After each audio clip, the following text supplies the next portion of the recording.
Hello students, welcome to all of you to today's class. Previously we have discussed Unit 1, Unit 2 and Unit 3 of the chapter on examination.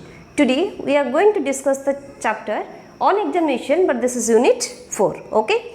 So in Unit 3 we have discussed regarding the mischievous activities of Churchill, how he was making prank with the classmates, even those who were senior to him.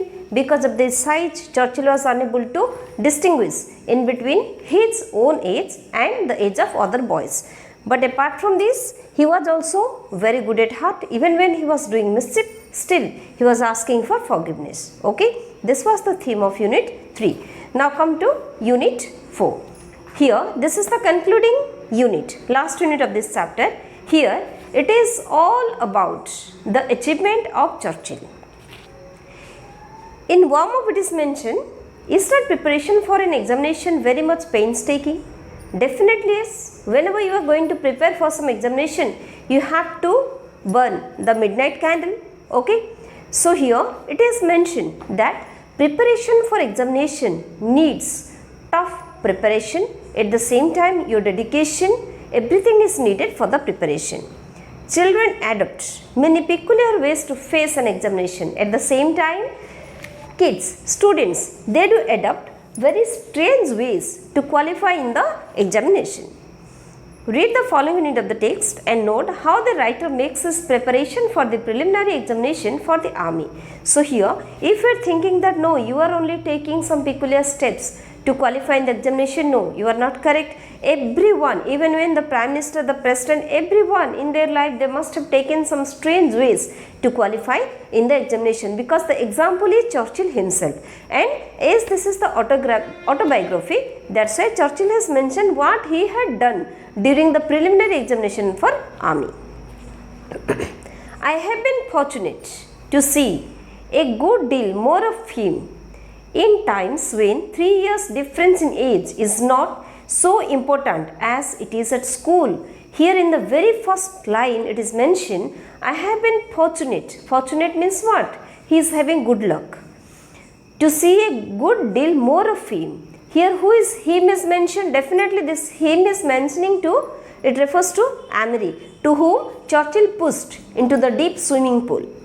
In times when 3 years difference in age is not so important as it is at school, definitely is. In school, your age gap is more important, but when you become colleague, at that time your age is not at all important, even when you can be friendly with the person who is 3-4 years senior to you or 4-5 years junior to you. Understood the point?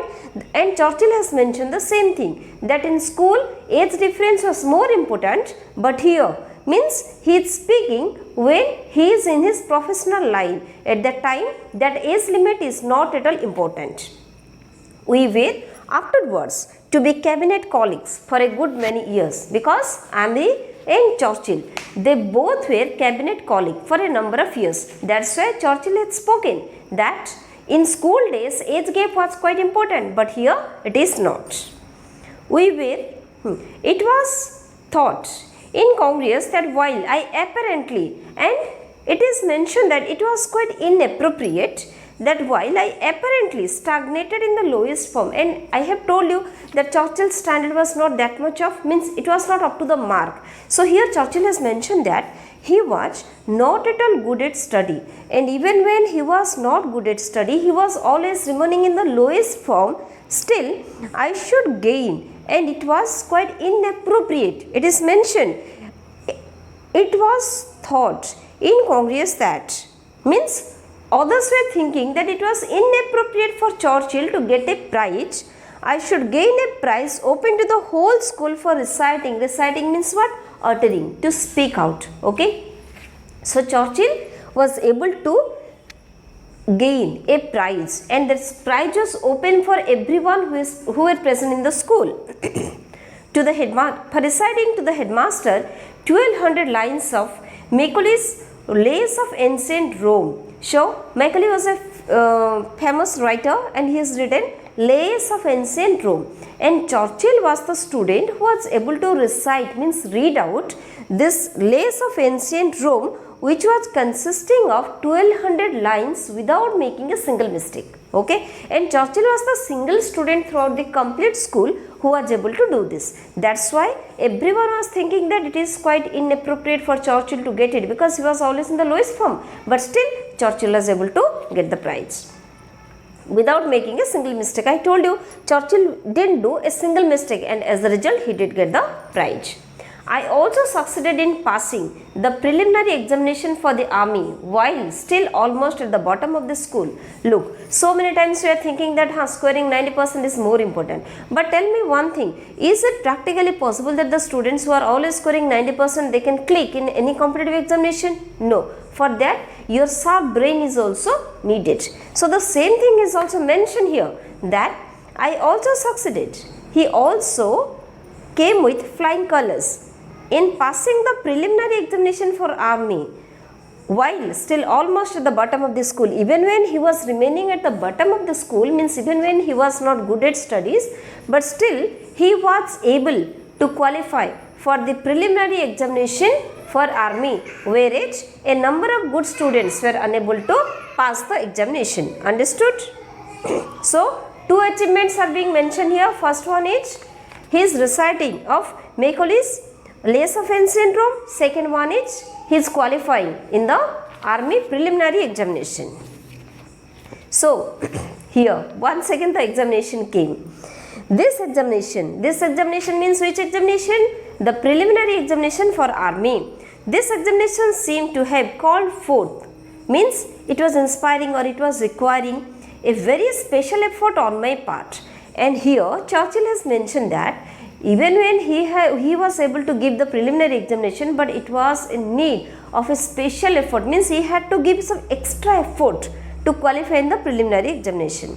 For many boys far above me in the school failed in it, because a number of boys were present in the school, they were unable to qualify in the preliminary examination, means those were having good standards, okay, those whose knowledge was quite good, but Churchill was able to qualify it.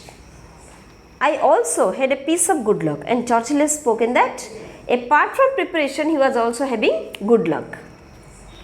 We knew that among other questions we should be asked to draw from memory a map of some country or other, and Churchill has mentioned here that it was known to him that apart from this all other question there will be a particular question. And what is the question about? The question is all about to draw a map of some country. Which country? It was not known to Churchill. The night before my way of final preparation, so Churchill was doing the preparation, but just day before the examination, on the previous night, what did he do? I put the names of all the maps in the atlas into a hat and drew out New Zealand. Sometimes we are also doing when one question is there and four options are there, A, B, C, D, and you are asking God, oh God, please help me, means B is correct. Sometimes you are also doing it. So here Churchill has also done the same thing but in a different way. And what did he do? I put names of all the maps in the atlas into a head. He just wrote the name of all the country in small sheet of papers and mixed it all and put it inside a hat. Hat means what? Hat, cap. Cap is normal cap. Okay. Hat is the rounded one. So into a hat and drew out New Zealand, and he just picked up one. And which country name he did bring out? It was New Zealand. I applied my good memory to the geography of that dominion. Dominion means kingdom or the country. So here Churchill, when he did draw out New Zealand, he just thought of the country and started drawing the map. Sure enough, the first question in the paper was draw a map of New Zealand, and to his good luck, the first question was draw a map of New Zealand. Because Churchill has spoken it, because initially he has mentioned that he has done preparation, but at the same time it was also little bit good luck, means luck was also supporting him. So when he just put all the country name inside the hat and drew out New Zealand, and he was thinking that as this question will come in the examination, now I am happy. And the good luck was that the same question came in the examination. Draw a map of New Zealand. This was what is called Monte Carlo. Monte Carlo is a name of a French town and it is quite famous for casino. Okay. You might be thinking, what is casino? Casino, where you have to do the gambling game, jua. Okay, that one. This was what is called at Monte Carlo. At Monte Carlo means in the French town, it is called NN playing. It means what? NN play means it is a type of gambling bet, and it is completely based on a single number. Means one guess you have to do. If you are winning, it's okay. Otherwise, you have to lose it. Understood? So Churchill depended on a single question, that is to draw a map of New Zealand. And here it is mentioned that what in Monte Carlo means in that town people are depending, in the gambling game people are depending on a single digit. Likewise in his examination he was also depending on a single question, that is to draw a map of New Zealand. And ought to have been paid 35 times my stake, and he has done vigorous practice. At the same time he also got definitely good marks in that question.